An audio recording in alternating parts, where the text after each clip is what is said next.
Deuxième partie, la consolation de philosophie de Boès.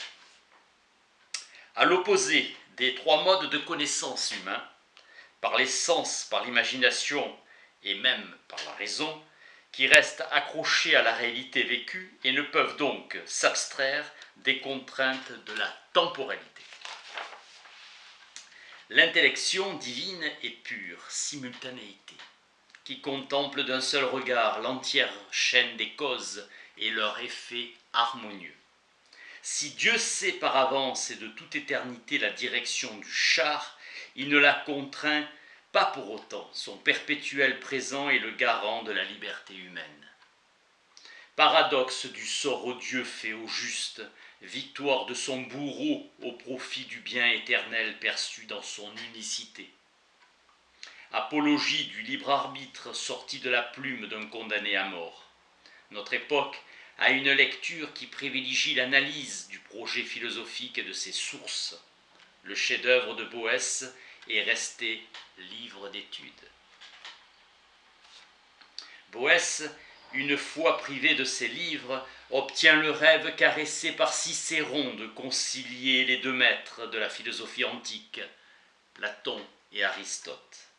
Les instruments rigoureux du raisonnement aristotélicien sont mis au service d'une théologie et d'une mystique platonicienne, en ajoutant quelques éléments de morale stoïcienne. Boès a rempli le rôle de médiateur qu'il s'assignait. Succès phénoménal de l'ouvrage. 135 témoins manuscrits avant le XIIIe siècle. S'agissant d'un auteur laïque, c'est considérable. Le Moyen-Âge a d'abord considéré en Boès l'homme avant le penseur. C'est à travers les manuscrits de la Consolation que se fixe l'iconographie de la roue de la fortune. Indice du fait que l'ouvrage n'était pas destiné aux seuls spécialistes de la pensée abstraite, l'abondance de ses traductions en langue vulgaire. Jean de Meung intégrera d'assez longs extraits du livre 5 sur la préscience divine à son roman de la Rose. Les cours laïques peuvent y trouver des modèles de conduite politique, ainsi que le cloître sensible aux appels du mépris du monde. Et les milieux intellectuels sont séduits par l'élégance tranchante des discussions philosophiques. Copieuse littérature des commentaires, le passage considéré comme le sommet de la consolation, le Metrum 9 du livre 3, hymne à la puissance divine ordonnatrice de l'univers. Il dévoile la quintessence de l'idée boétienne de la divinité, qui est plutôt le Dieu de Platon qui est exalté, de celui de l'Évangile. Restant sur le registre du débat intellectuel et non sur celui de l'anathème.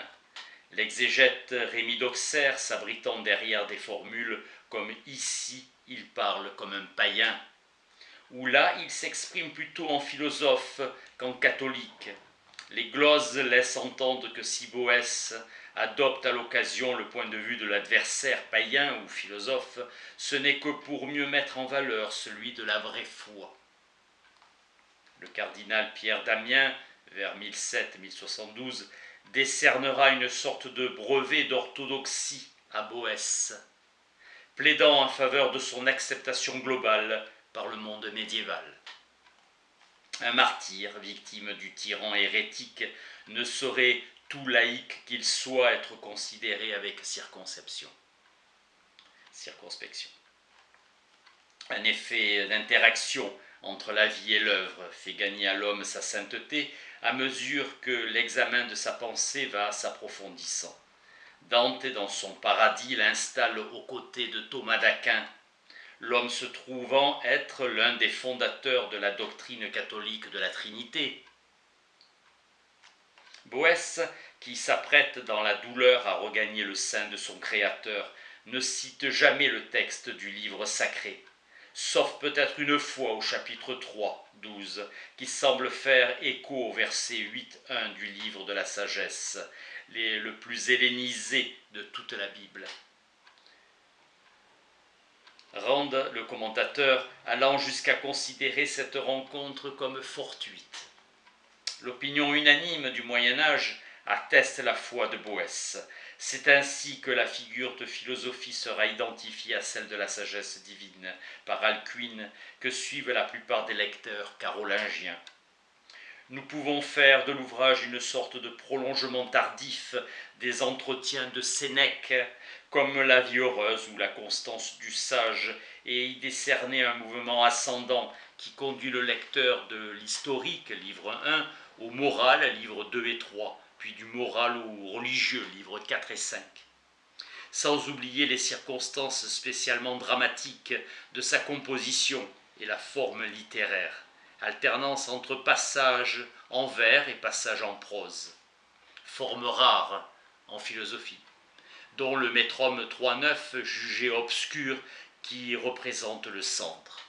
Boès est plutôt un versificateur talentueux qu'un authentique inspiré. L'œuvre va prendre la forme d'une maïeutique où la visiteuse joue le rôle de Socrate. Le mélange des genres et des styles renvoie à un modèle clairement identifié dans la tradition gréco-romaine, celui du pot pourri, satura.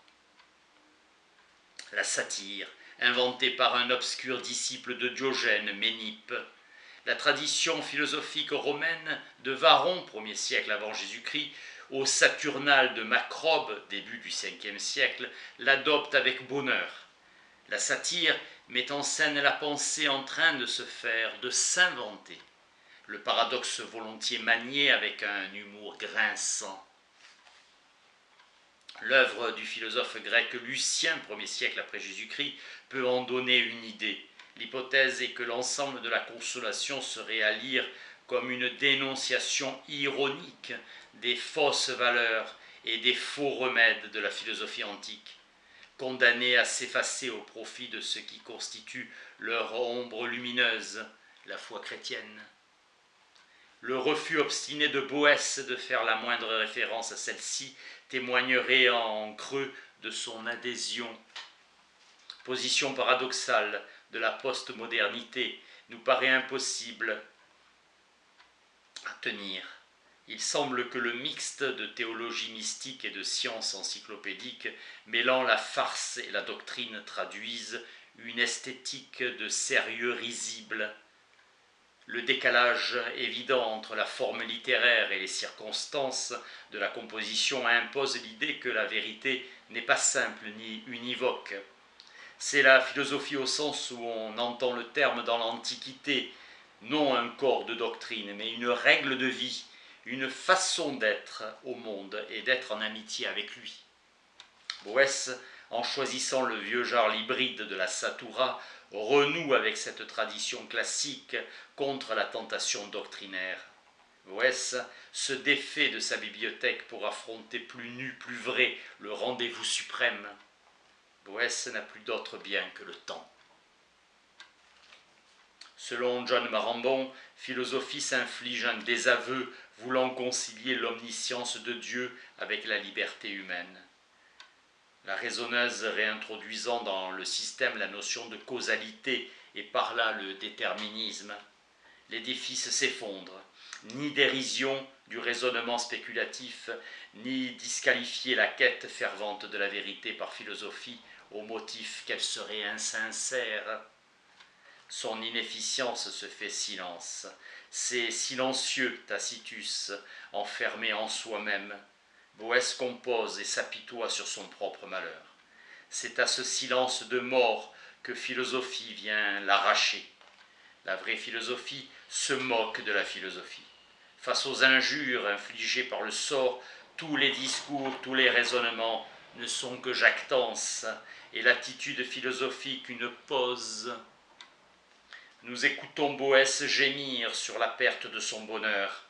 Boès, destitué de ses biens, peut encore écrire la philosophie. Philosophie chassant ces petits catins, ces petites catins de muse. Seuil du grand incompréhensible, Dieu serait à la fois cause en tant que créateur et non cause comme garant de la liberté de l'homme. Face à cet indicible, le silence purifié de tout savoir inutile encombre l'âme. Il n'y a plus aucune raison ni d'espérer ni de prier. Détournez-vous des vices, cultivez les vertus et élevez votre âme.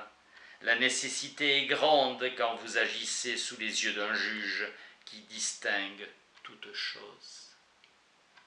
Fin de la deuxième partie, merci.